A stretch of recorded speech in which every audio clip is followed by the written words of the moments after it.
جہاں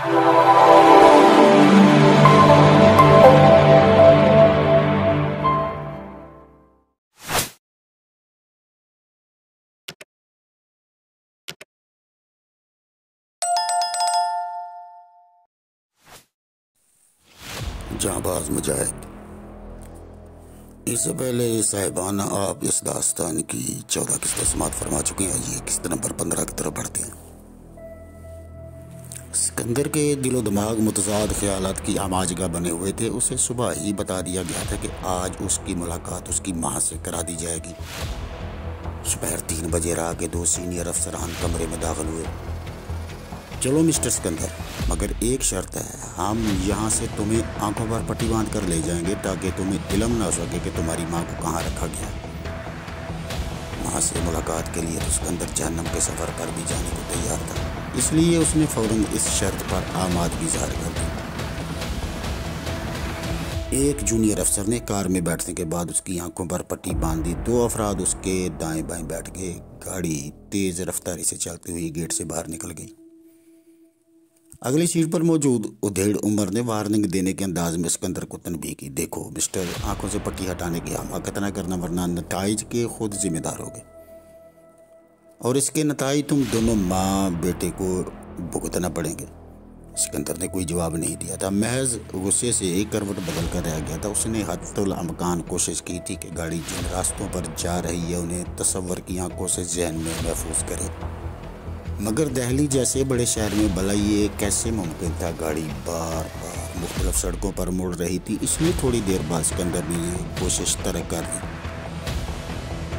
اور جسم کو ڈھیلا چھوڑ کر نشست سے ٹک گیا۔ منزل مقصود پر پہنچ کر اسے بازو سے پکڑ کر نیچے اتارا گیا اور ایک عمارت کے اندر بھیج کر اس کی آنکھوں سے پٹی اتار دی گئی۔ وہ اس وقت ایک حال نما کمرے میں موجود تھا جس درمیان میں لوہے کی سلاخوں والی جالی لگا کر 2 حصوں میں تقسیم کر دیا گیا تھا۔ جو لوہے کی جالی کے دوسری جانب اس کی ماں موجود تھی، ایک آرام دہ بستر پر بیٹھی۔ وہ قرآن پاک کی تلاوت میں مصروف تھی۔ اس نے نظریں اٹھا کر سکندر وغیرہ کو دیکھا، پھر قرآن کو احترام سے بند کرنے کے بعد پارٹیشن وال کے پاس آ کر کھڑی ہو گئی۔